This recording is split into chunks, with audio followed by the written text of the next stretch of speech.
Halo Sobat Noken, selamat datang kembali di podcast Noken, podcast yang ngobrolin berbagai informasi menarik seputar dunia mahasiswa Universitas Terbuka.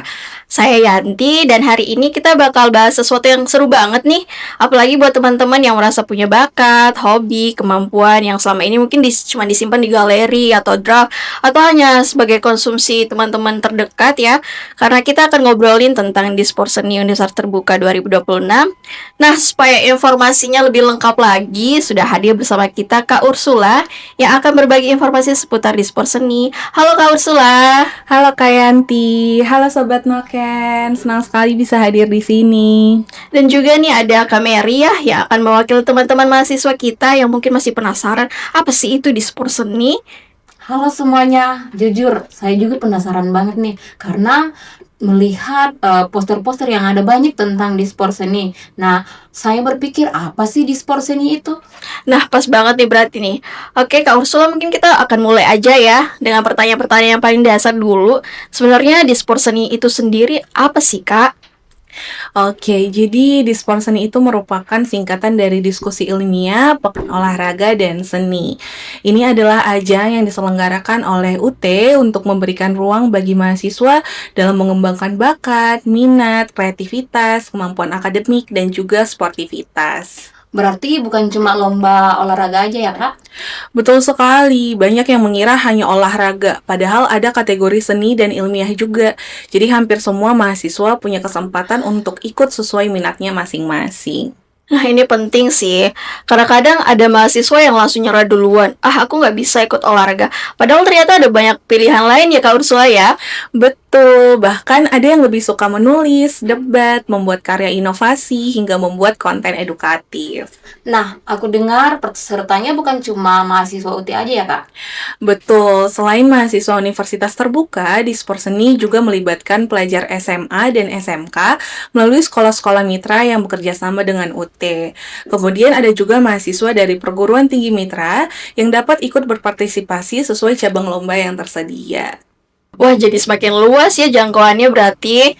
Iya, bahkan ada beberapa lomba yang terbuka untuk mahasiswa dan pelajar di luar mitra kita. Serius nih, Kak? Lomba apa aja tuh, Kak?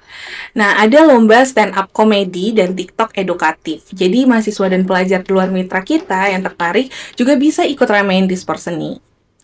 Nah, cocok nih buat yang punya hobi konten atau yang biasa suka scrolling TikTok berjam-jam ya, Kak Ursula. Mending yuk kita join. Udah, kita buat konten edukatif sekalian. Iya. Merasa tersindir. Sekarang masuk ke bagian yang mungkin paling ditunggu-tunggu Sobat Noken ya. Kak Ursula, boleh diceritain lagi ya lombanya apa aja sih secara rinci gitu? Oke, jadi lombanya itu kita bagi dalam 3 kategori besar, yaitu ada diskusi ilmiah yang pertama.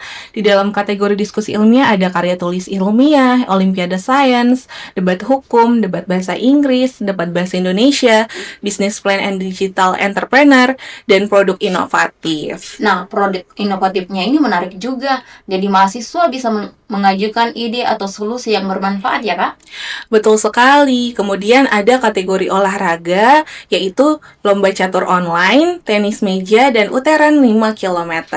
Kalau aku lihat UTRAN 5 km ini lumayan menantang sih. Lari 5 km tuh bukan cuman modal semangat doang soalnya. Iya. Aku lari 500 meter aja udah dari SD. Nah, makanya mulai latihan dari sekarang. Kemudian yang terakhir ada kategori festival seni, ada seni suara UT Idol, seni tari, monolog, stand up komedi, TikTok edukatif, dan musabaqah tilawatil Quran atau MTQ. Lengkap banget ya Kak. Mau nyanyi ada, nari ada, debat ada, sampai stand up comedy juga ada. Nah, kalau Dispor Seni ini berlangsungnya kapan sih, Kak? Nah, rangkaian Dispor Seni ini sudah berlangsung dari bulan Mei sampai September 2026. Jadi setiap lomba itu sudah berjalan beberapa tahapan kegiatannya, mulai dari pendaftaran sampai seleksi. Berarti teman-teman jangan tunggu September baru semangat ya, karena prosesnya sebenarnya ini sudah berjalan ya Kak Ursula. Betul sekali, Kak. Nah, ini penting nih untuk mahasiswa UT Jayapura. Kadang ya ada pertanyaan muncul, apakah kegiatan ini tuh langsung ke tingkat nasional Kak Ursula? Oke, tidak langsung ya Kak. Jadi khusus untuk mahasiswa UT akan diseleksi dulu di tingkat daerah. Jadi mahasiswa UT Jayapura akan mengikuti seleksi yang diselenggarakan oleh UT Jayapura. Setelah itu, peserta yang lolos akan menjadi perwakilan UT Jayapura untuk mengikuti dispor seni di tingkat nasional. Wah, jadi kita membawa nama UT Jayapura ya Kak? Betul sekali, karena itu persiapannya harus maksimal. Bayangin aja nanti kalau juara tingkat pusat, bangganya bukan cuma untuk diri sendiri nih, tapi untuk membawa nama UT Jayapura juga. Iya. Kalau syarat ikutnya itu sendiri apa ya Bu Kak? Untuk syarat ikutnya gampang banget, merupakan mahasiswa aktif universitas terbuka semester 2 sampai semester 8. Kemudian peserta juga harus memenuhi ketentuan setiap cabang lomba yang ada di pedoman dispor seni.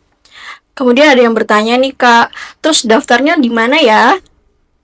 Oke, untuk daftarnya kita sudah membagikan poster dan link pendaftaran seleksi daerah melalui media sosial UT Jayapura. Jadi teman-teman bisa langsung cek aja seluruh sosial media UT Jayapura dan daftarkan diri kamu. Nah, tidak ada alasan lagi ya kalau saya nggak tahu pendaftarannya. Nah, karena ada poster yang sudah dibagikan di media sosial ya. Iya, kalau gitu nanti untuk sobat-sobat Noken dan mahasiswa UT Jayapura harus sering-sering lihat story UT Jayapura ya, agar dapat informasi terupdate-nya. Oke Kak Ursula, mungkin ada yang masih mikir, ikut nggak ya? Kira-kira apa sih manfaat yang bisa didapat kalau ikut dispor seni ini? Oke, tentunya banyak sekali ya Kak. Selain mendapatkan pengalaman berkompetisi, mahasiswa juga bisa mengembangkan kemampuan diri, memperluas relasi, meningkatkan rasa percaya diri, dan tentunya menambah prestasi. Bahkan kadang yang paling berharga bukan pialanya, tapi pengalaman dan jaringan yang diperoleh selama proses mengikuti kompetisi. Setuju sekali, karena kadang kesempatan besar datang dari keberanian mencoba dulu ya. Nah, ini quotes-nya dapat banget nih ya. Iya nih Kak. Oke, sebelum kita tutup, mungkin Kak Ursula ada pesan terakhir untuk sobat-sobat Noken atau mahasiswa UT Jayapura? Oke, untuk seluruh mahasiswa UT Jayapura, jangan ragu untuk ikut Dispor Seni 2026. Tidak harus menunggu merasa paling hebat atau paling siap.